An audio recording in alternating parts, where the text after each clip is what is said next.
Assalamu alaikum wa rahmatullahi wa barakatuhu. Derɗiraɓe wondaɓe mi silmini dow moɗon, mi hofni on, mi waɗani on barka.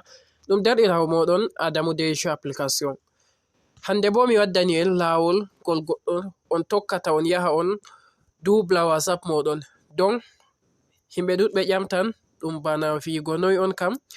En andi nda miɗo mari WhatsApp, to laari haɗo nda WhatsApp Messenger e non WhatsApp Business. E noi mi wartirta WhatsApp Messenger ɗo ɗiɗi. E mi yiɗi jotta mi maɓɓita konte am fere ha WhatsApp Messenger, sai mi kopiya WhatsApp man ɗo mi wartira WhatsApp ji man ɗiɗi, mi maɓɓita konte am haɗo, mi maɓɓita konte am haɗo. Mi tammi on fami derɗiraɓe, watane am hakkilo.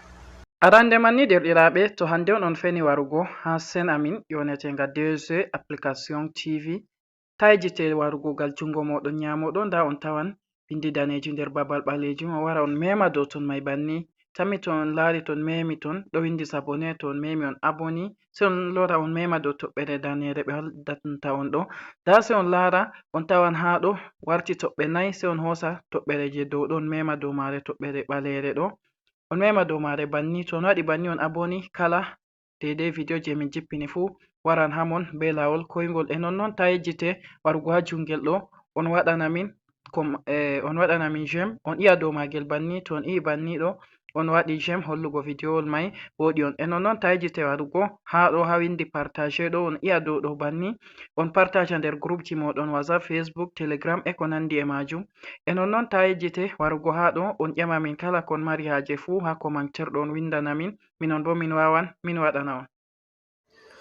Arande mai ni derɗiraɓe, mi tammi bana mi wi en laari nda WhatsApp ji am miɗo maɓɓiti, nda WhatsApp Messenger ha ɗo, nda WhatsApp Messenger tammi on laari miɗo maɓɓiti konte am ha ton miɗo connecti. E nonnon nda WhatsApp am Business tammi on laari miɗo maɓɓiti ha ton ma miɗo connecti. Bon sai en wara en tefa parametre téléphone, ko bo en wi'a setting. Yana mi tefa bon nda parametre am, to mi nasti banni nder parametre sai mi wara ha ɗo ha windi parametre de recherche ha dow ɗo. Don mi yiɗi mi senda WhatsApp am mai, WhatsApp Messenger ɗo mi wartira WhatsApp ji mai ɗiɗi, mi maɓɓita konteji am fere fere ha ton. Bon sai mi winda Gmail, lare bana mi windiri ta on trompa.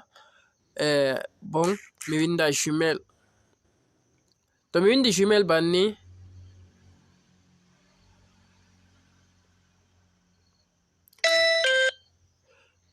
wala mi tammi on laari nde mi windi Gmail ɗum wari banni app Gmail. Bon tammi on laari waddaniyam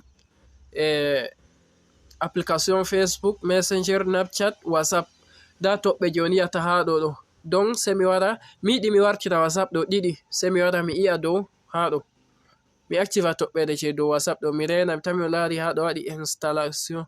Bon sai mi wara mi furta to ɗum active. Bon sai mi wara mi tefa WhatsApp je Gotel man ɗo. Wala mi tammi on laari WhatsApp ji mai wurti WhatsApp ji tati ha mi hora ɗum ha dow banni ha dow écran heɓa no on laarira ɗum boɗɗum.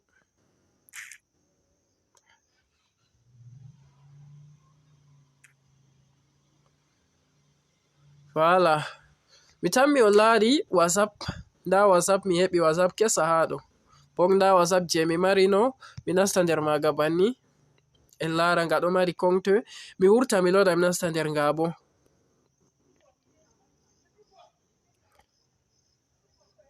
Mi tammi on laari nga bo jotta to mi yiɗi maɓɓita konte am ha ton, mi waɗa numero je mi mari haje fu mi maɓɓitira, e non nga bo ɗo mari konte. Tammi on fami derɗiraɓe. Nda WhatsApp homan ko ɗiɗo fu, nda nga ha ɗo WhatsApp simple, nda nga ma WhatsApp simple. Banni on tokkata on yaha on waɗira WhatsApp ji moɗon ɗiɗi, vurta be WhatsApp Business ɗi sika ɗi tati, on siwta hutinirgo WhatsApp GB WhatsApp, FM WhatsApp, U WhatsApp, WhatsApp Plus e ko nandi e majum. E nonnon asu don mai bo WhatsApp nga man ɗo foti a maɓɓita konte ɗiɗi ha nder ton fahin. A foti a maɓɓita konte ɗiɗi. Mi arti no mi waɗi videowol mai, on jippa ha les fu on tawan babal mai mi tammi on tawan videowol mai on tawan titre man mi tammi ɗo windi noyma mi yejjiti to on laari ni on tawan ha nder chaine mai.